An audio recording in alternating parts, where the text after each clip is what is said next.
So it seems like every day now the admins have been releasing controversial patches. Yesterday, they basically got rid of Skyblock mods, although mod developers have already started fixing them and trying to make them compatible with the new changes. And today they've decided, they're just going to go and nerf some of the best weapons in the game and make tons of changes that have made some people happy and some people mad. Now, if we look at Hyperion prices, you'll probably notice that some of them have dropped because one of the patches was to basically make Hyperions worth way, way, way less. So they made a forum post called Incoming Balance Changes Round 1, and it's got tons of stuff. So they did nerf the Hyperion, but they've added an edit since then that they're now reducing the range to 8 rather than the normally expected 6, and they're keeping the range at 10, but they're going to reduce damage based on distance, so like 100% to 30%, and they're going to be picking which one they're going to be doing, rather than just completely nerfing it and making it worth way less. So, you'll also notice that boomerangs have also dropped in price, which really sucks for me, because I had 4 of those that were worth a decent amount, and if we look at them on Auction House now, you'll see that they've dropped in price a lot, because their base damage is going to be dropped from 320 all the way down to 270, which is quite annoying, because, these used to be worth a lot more, and they're just not worth as much as they were before, which is annoying. And they're also buffing some more tools for Archer, just so that Archer is not a completely dead class.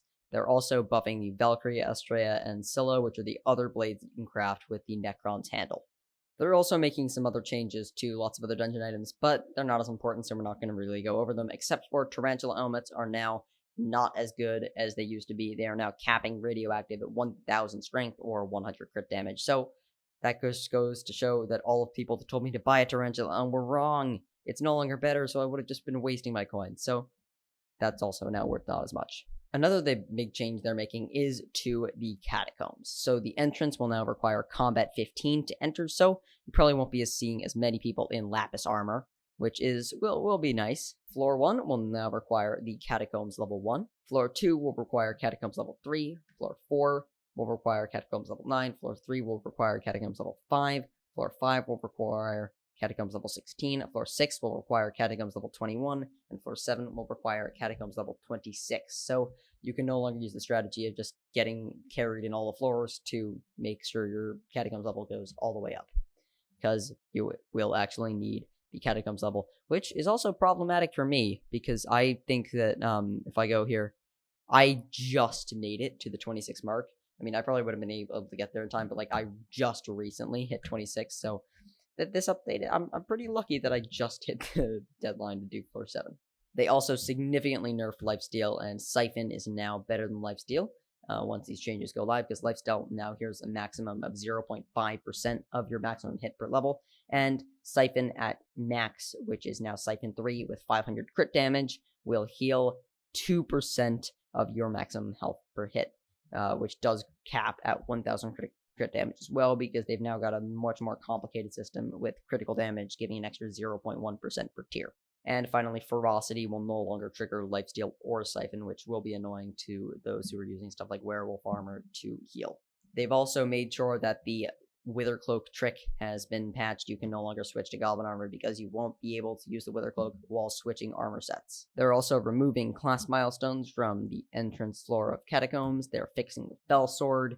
They're changing lots of things like AFK methods. The Lesser Orb of Healing now works in dungeons. The Rabbit Hash Jump Boot on floor 7 no longer works. Wither Metal Skulls now only have a 10-second lifespan, which that's actually, I really like that change. That's going to be super useful.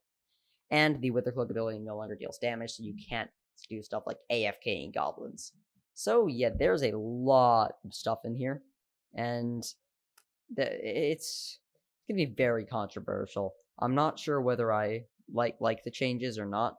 It's definitely annoying for me, because, I mean, I had boomerangs, and I'm assuming that the boomerangs in my ender chest are now going to... I'm assuming that these boomerangs are now worth significantly worse, less than they were before, which it's a bit annoying, but you know what? I'll get over it. Yeah. And it did make the Hyperion cheaper, and honestly, I'm not even sure what I'm going to go for anymore. I'm probably going to wait for another YouTuber to do, a lot of testing on which of them is the best. Probably need to be someone like Swavey or something who can actually afford to get all of them and then try them out. So it's going to be interesting to see if something else becomes the new meta, or if we're just going to have to deal with the Hyperion dealing less damage than it used to, and we're all just going to have to get used to that. So it's definitely going to be interesting to see. Also, talking about the mods one last time, they're not anti-mods according to Don Pierzo, and now they're going to try to get rid of the mods that are automatically clicking stuff for you, not mods that just like add an overlay or something. So you should probably be fine with most features. I'll leave links to both that forum post as well as the one with all of the balance changes in them if you want to take a look at them. There's definitely a lot of interesting content in this update, and honestly, it's going to be very controversial. The past few days have been very intense in terms of the number of updates, so it's going to be interesting to see how the community reacts to this one. So thank you guys so much for watching, and I'll see you guys in the next video. Goodbye.